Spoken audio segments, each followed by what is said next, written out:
I see. Tracy Harden joins us. She is owner of the Chuck's Dairy Bar. On behalf of the Mississippi Levee Board and the council and everybody else, she went to Washington, D.C. and did an incredible job. Tracy, good morning. How are you? Good morning. I'm wonderful. How are you? I'm doing good. I watched the and I know you were a little nervous, but it really didn't seem that way. But you did an incredible job in that. It's not like that's something you do every single day.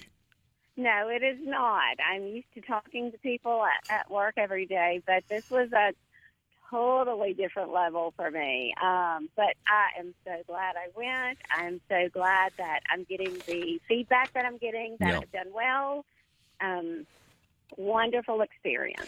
Let me read a little bit to introduce you to what we're talking about. Tracy Hollins Harden, Harden. You're a resident and small business owner in the community of Rolling Fork, Mississippi, which is, people should know, located in the Yazoo backwater area of the South Mississippi Delta. The owner and operator of Chuck's Dairy Bar, local staple diner serving the Delta since 1977. And if you can remain open in the restaurant business in a small town since 1977, you are a tremendous success. Tracy is invested in her business and community, and you were born not too far away in Eagle Lake. Correct. Well, I should say in the Eagle Lake or on Eagle Lake, but the city of Eagle Lake. So, all right, now tell me a little bit about how you got here and why you were so passionate about doing this, because I mean, it comes from a lifetime of experiences and nightmares in flooding in that area. Yes, it really does.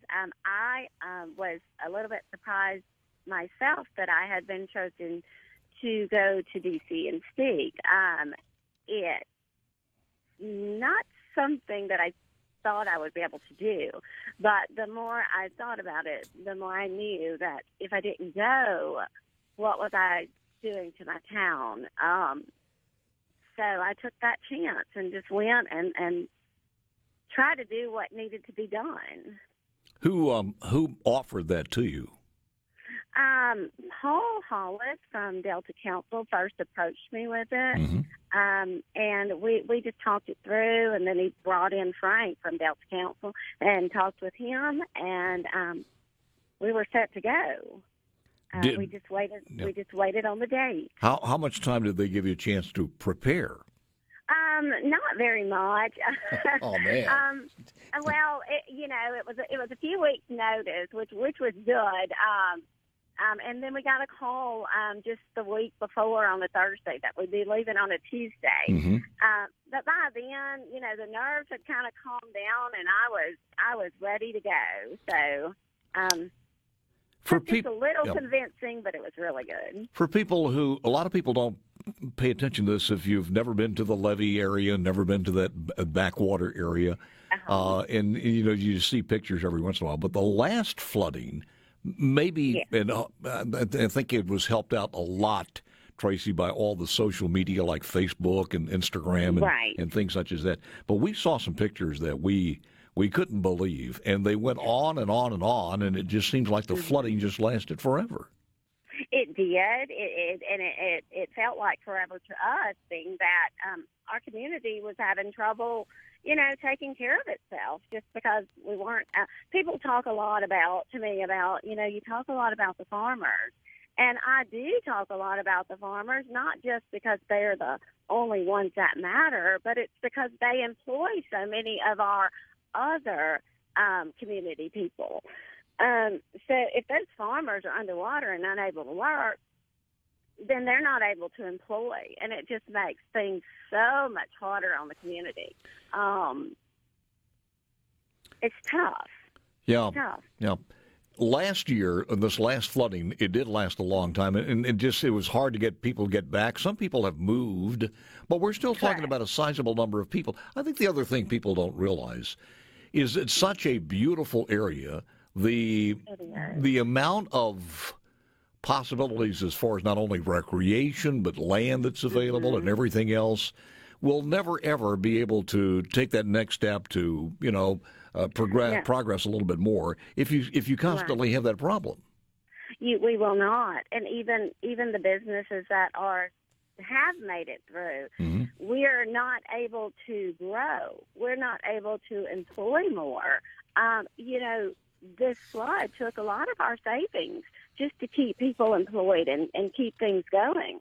And so not knowing if there's going to be another bad flood soon, we have to be on our toes and watch what we spend and just be careful. Yeah. And that's no way to live. It's just no way to live. Tell us a little bit of what you told the Congress there as far as the status of the pumps, the where we are now, and why it's needed. Okay, so a little bit of what I talked about was, this has been going on since 1927 since they took control of the Mississippi River system. And since then, there's been 22 other pumping plants put in, we are still without ours. And it just doesn't make any sense to us. We're the ones living in it, going through it each day, and not knowing the uncertainty of it. It causes so much stress, and I worry about my community as far as mental health goes. You just don't know unless you live through this what it really does to people. And being where I'm at Chuck's, I'm able to see more of it and talk to more people. We need these pumps, not just to get back to business, but to have people have a sense of security and get some of that mental stress off of them. Yeah. Yeah. I think one of the other things too is it's a multifaceted solutions. It's not only the pump, but the levees and everything else. But the pumps are a big part of that. You have to have the pumps. Yes.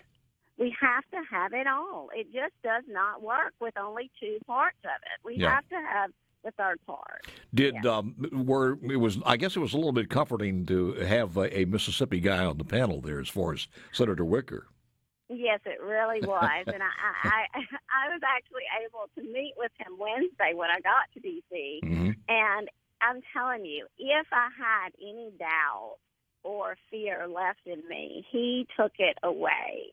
He made me feel so welcome, and we talked about everything I felt that I needed to get out. And just having his support just made it all the better. Yes. Do you? By the way, we talk about homeowners, but there's a lot of hunting land back there, even some public land, of course.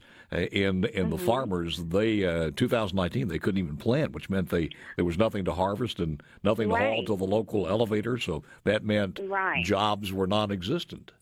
They were, and I will tell you, at the Dairy Bar, there are 3 times a year that we make the money to save and prepare for the rest of the year. We make money during the planting season, the harvest season, and the hunting season. And 2019 took all of that away from us. It took it all.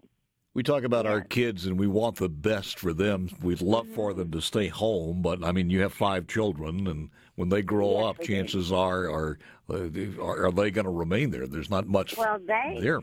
All of our children are very young adults, and I will tell you, none of them live in the Delta. The closest to me would be my daughter in Vicksburg. It's just scary.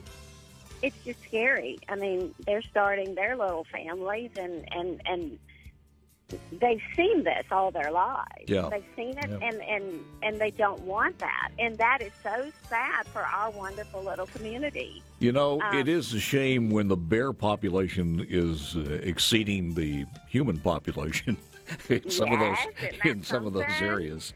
Isn't that something? Yeah. Tracy, I thank you so very much for joining us. What's the best thing to have at Chuck's Dairy Bar? Well, I believe you should try maybe a pineapple shake, and you should also try the Chuck burger with the chili and slaw. The next time we're by there, I think we will do that. Look, when you're in the Jackson area, I'd love for you to stop in.